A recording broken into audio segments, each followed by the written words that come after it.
اب ان کی تعبیر، پہلے مسئلہ سمجھایا، اب تعبیر بتانے لگے۔ تعبیر یہ بتائی کہ تم میں سے ایک جس نے یہ دیکھا سر پہ روٹیاں رکھی ہوئی ہیں، بس وہ اپنا بوری بستر گول کرے، اس کو پھانسی ہو جائے گی اور اس کی لاش کو پھینکا جائے گا اور پرندے نوچ کر کھائیں گے۔ دوسرا جس نے دیکھا کہ میں شربت نہ چوڑ رہا ہوں، وہ رہا ہو جائے گا اور بادشاہ کی پاس جیسے پہلے ڈیوٹی کرتا تھا پھر ڈیوٹی پہ لگ جائے گا، اور بتا دیا کہ یہ تعبیر ہے۔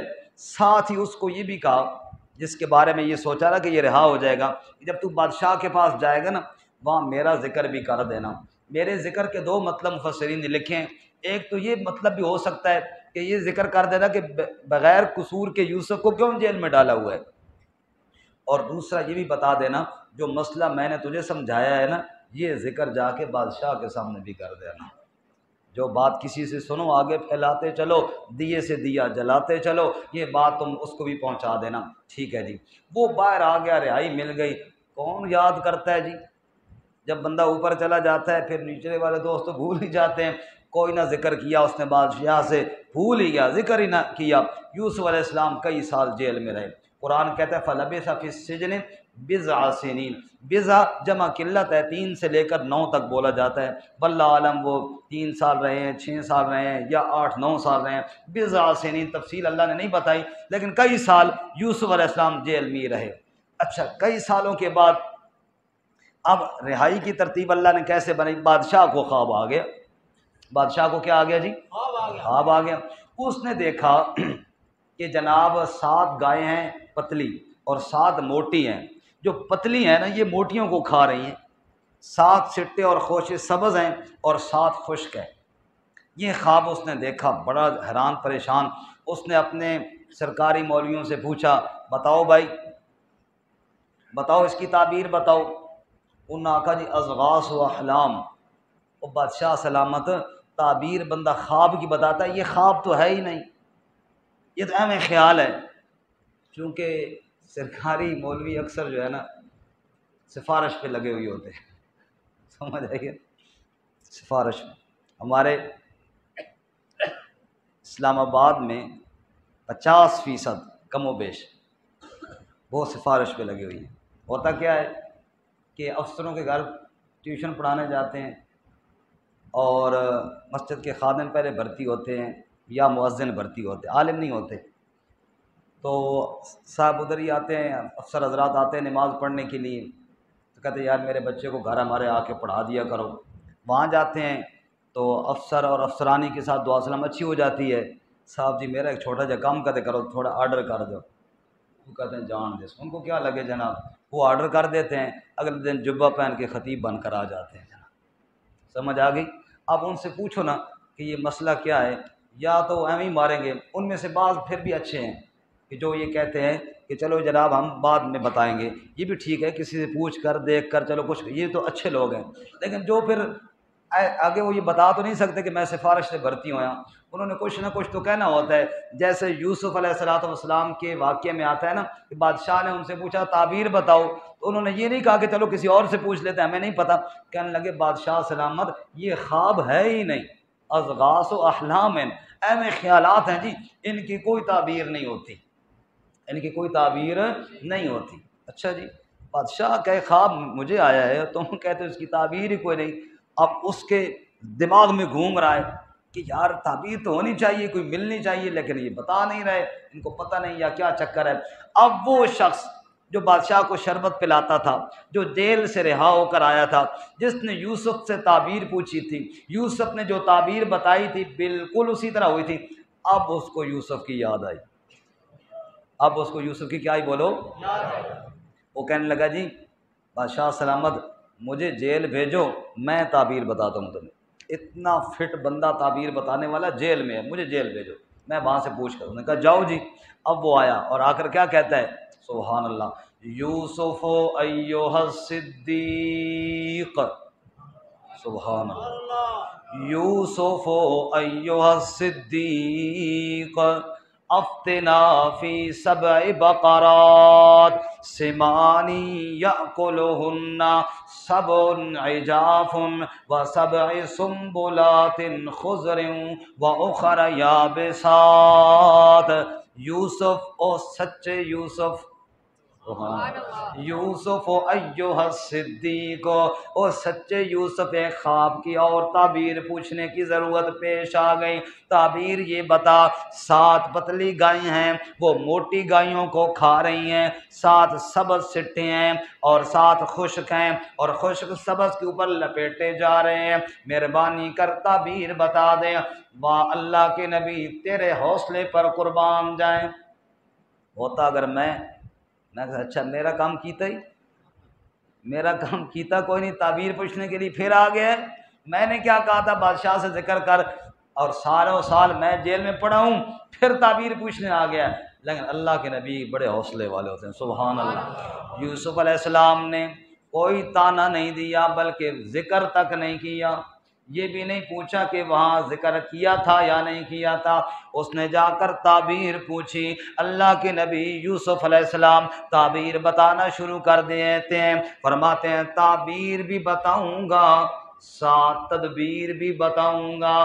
قالا تزرعون 7 سنین دابا، حضرت نے فرمایا اس خواب کی تعبیر یہ ہے، 7 سال بارشیں ہوں گی، خوب بارشیں برسیں گی، خوب غلے ہوں گے، گندم اور اناج بہت زیادہ ہو جائے گا، اس کے بعد اگلے 7 سال بارشیں نہیں ہوں گی، کاپ پڑ جائے گا، اور حالت یہ ہوگی جو پہلے 7 سالوں میں تم نے غلے اکٹھے کیے ہیں، اگلے 7 سالوں میں سارے کھا جاؤ گے، کوئی بچے گا کوئی نہیں، ہاں بیج کے لیے کوئی تھوڑا بہت بچے گا۔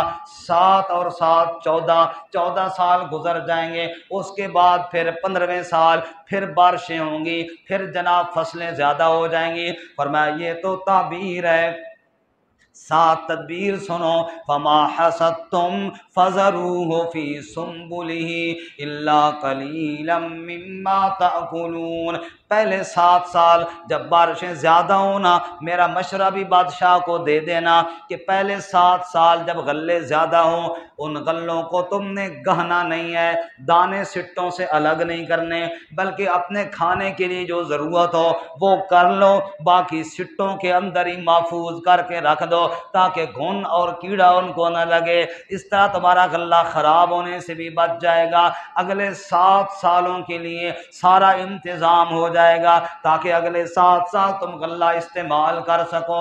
یہ جاؤ تعبیر بھی بادشاہ کو بتاؤ، تدبیر بھی بادشاہ کو میری طرف سے بتا دو۔ اب وہ واپس آیا، آ کر بادشاہ کو تعبیر بتائی، بادشاہ سن کر عشش کر اٹھا، بڑا خوش ہوا، پہلا آرڈر دینے لگا، وقال الملک ائتونی بہ، جاؤ اس قیدی کو جیل سے رہا کر کے لے آؤ۔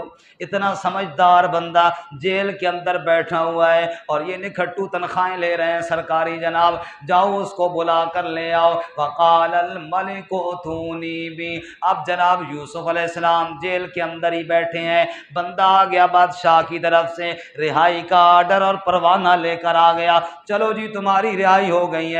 سبحان اللہ، قربان جائیں، پیغمبر کی کتنی اجلی اور صاف سیرت ہوتی ہے، پیغمبر کا کردار کتنا بے مثال ہوتا ہے۔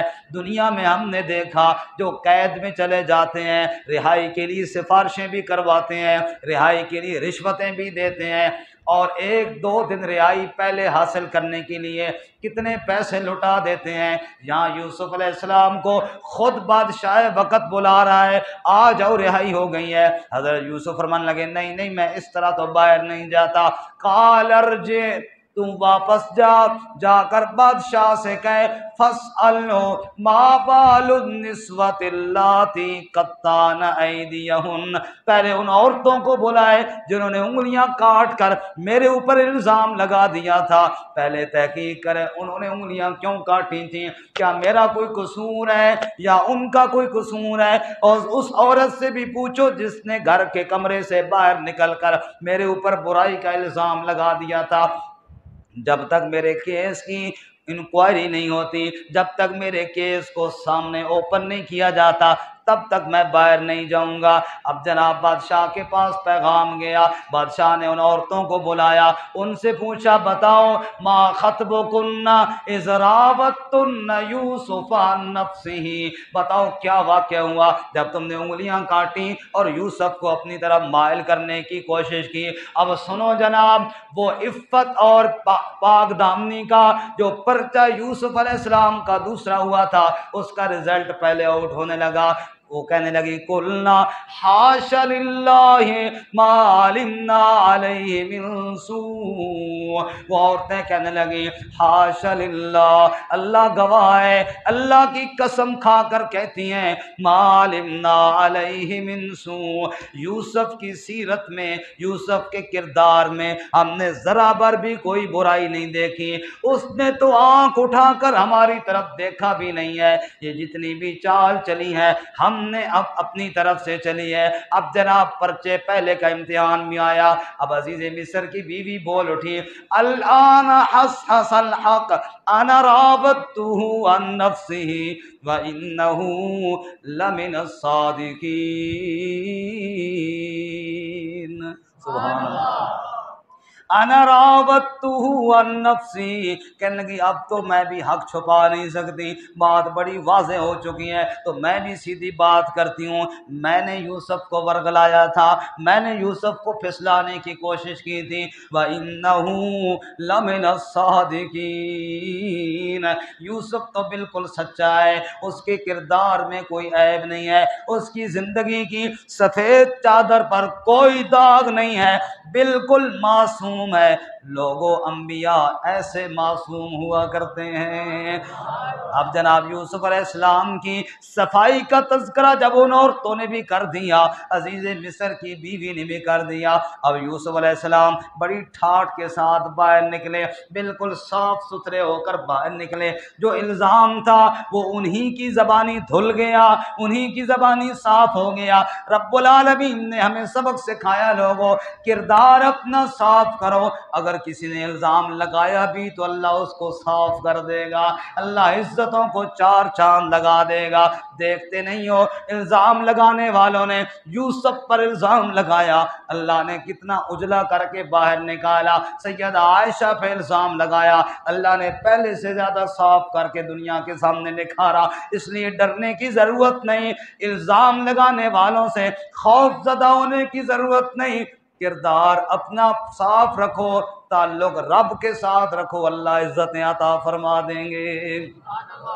ذالک لیعلم انی لم اخنہ بالغیب، سبحان اللہ، یوسف علیہ السلام کی سیرت کی کیا بات ہے۔ اب جناب مقابل شکست کھا گیا، یوسف فاتح بن کر جیل سے باہر نکلا، وکٹری کا نشان نہیں بنایا، نعرے نہیں لگوائے، بلکہ فوراً کیا کہنے لگے ذالک لیعلم انی لم اخن بالغیب وان اللہ لا یہدی کید الخائنین، یہ جو میں نے بات کہی تھی کہ پہلے میری صفائی ہو جائے تب جیل سے نکلوں گا، یہ کوئی تکبر اور غرور کی وجہ سے نہیں کہی تھی، صرف اس وجہ سے یہ بات کہی تھی تاکہ پتہ چل جائے لم اخنہ بالغیب، جس نے بچوں کی طرح پالا ہے میں نے اس کے گھر میں کوئی خیانت نہیں کی، یہ بتانے کے لیے، ورنہ لوگ کہتے اس نے بچوں کی طرح پالا تھا اور اس کے گھر میں خیانت کر رہا تھا، فرمایا اس لیے کہ لم اخنہ بالغیب وان اللہ لا یہدی کید الخائنین، اور خیانت والے تو کبھی راہ پاتے نہیں ہیں، وما ابرئ نفسی، اللہ کتنی عاجزی ہے، کہو سبحان اللہ، وما ابرئ نفسی ان النفس لامارۃ بالسوء الا ما رحم ربی، اللہ کے نبی کی عاجزی کے جملے بھی سنتے جاؤ، ما ابرئ نفسی، میں اپنے نفس کو بری اور پاک نہیں کہتا، ان النفس لامارۃ بالسوء، انسانی نفس تو برائی کی طرف بلاتا ہے، ہاں الا ما رحم ربی، وہی برائی سے بچتا ہے جس پر عرش والا رحم کرتا ہے، یہ میرے رب نے میرے اوپر رحم کیا تب میں بچ گیا ہوں۔ اب جناب بادشاہ نے کہا ٹھیک ہے یوسف تو بری ہو گیا، آ جا تو میرے پاس الگ کمرے میں بیٹھ ملاقات کر۔ اب بادشاہ کے ساتھ یوسف علیہ السلام کی 1 to 1 ملاقات ہو رہی ہے، آمنے سامنے ملاقات ہو رہی ہے۔ قرآن کہتا ہے فَلَمَّا كَلَّمَهُ قَالَ إِنَّكَ الْيَوْمَ لَدَيْنَا مَكِينٌ أَمِينٌ۔ جب بات چیت ہوئی تو جناب بادشاہ کہنے لگا یوسف تیری فصاحت کے کیا کہنے، تیری بلاغت کے کیا کہنے، تیرے ہنر اور سمجھداری کی کیا بات ہے۔ إِنَّكَ الْيَوْمَ لَدَيْنَا مَكِينٌ أَمِينٌ، نہ تو نے سفارش کی ہے نہ تو نے الیکشن لڑا ہے، آج بغیر الیکشن اور سفارش کے میں تجھے عہدہ دینا چاہتا ہوں، مانگ حکومت میں سے کون سا عہدہ تجھے چاہیے۔ قال اجعلنی علی خزائن الارض، یوسف علیہ السلام نے فرمایا یہی خوراک کا نظام، یہ زمین کے خزانے ملک کے یہی میرے حوالے کر دیے جائیں، کیوں؟ میں ان کی حفاظت بھی کروں گا، میں امانت دار بھی ہوں، کسی کا حق نہیں کھاؤں گا اور اس غلے کو اکٹھا کر کے پھر تقسیم بھی کر دوں گا۔ اللہ تعالیٰ فرماتے ہیں سنو دنیا والو، جس کو باپ کے گھر سے بھائیوں نے نکال کر کنویں میں ڈالا تھا، جس کو غلام بنا کر مصر کے اندر چند سکوں کے بدلے میں بیچ دیا گیا تھا، جس کو بغیر قصور کے جیل کے اندر ڈال دیا گیا تھا، آج وہ بندہ مصر کے تخت پر بیٹھ گیا ہے۔ سنو یہ کیسے ہوا، وَكَذَلِكَ مَكَّنَّا لِيُوسُفَ فِي الْأَرْضِ، آخری بات اس آج کی درس کی، وَكَذَلِكَ مَكَّنَّا لِيُوسُفَ فِي الْأَرْضِ، اوے لوگوں مجھ سے پوچھو نا یہ کیسے ہو گیا، بھلا کنویں میں گرا ہوا، بھلا غلام بن کے بکنے والا، جیل کا قیدی مصر کے تخت پر کیسے بیٹھ گیا۔ رب فرماتا ہے کذالک، یہ میری قدرت کا کمال ہے، یہ میری قدرت کا کرشمہ ہے، مکننا لیوسف فی الارض، ہم نے یوسف کو ٹھکانہ عطا فرمایا، یتبوأ منہا حیث یشاء، پورے مصر کے اندر جہاں چاہتا یوسف جا سکتا تھا، اس کو کوئی پوچھنے والا کوئی نہیں تھا۔ تو شاہوں کو گدا کر دے، گدا کو بادشاہ کر دے، میرے اللہ تیری مرضی جدھر چاہے ادھر کر دے، کسی کو تاج سلطانی کسی کو در بدر کر دے، میرے اللہ تیری مرضی جدھر چاہے ادھر کر دے، اشارہ تیرا کافی ہے کھٹانے اور بڑھانے میں۔ رب العالمین فرماتے ہیں پھر یوسف کو مصر کا اس وقت کا جو سب سے بڑا ملک اور بڑی سلطنت تھی اس کے وزیر خوراک ہم نے بنا دیا، اس ملک کے خزانے ہم نے اپنے یوسف کی مٹھی کے اندر دے دیے اور یوسف تخت پر بیٹھ گئے۔ اور اس کے بعد جب یوسف مصر کے تخت پر بیٹھے پھر کیا حالات ہوئے وہ انشاءاللہ ہم اگلے درس میں پڑھیں گے۔ اللہ تعالیٰ عمل کی توفیق عطا فرمائے۔ وآخر دعوانا الحمدللہ۔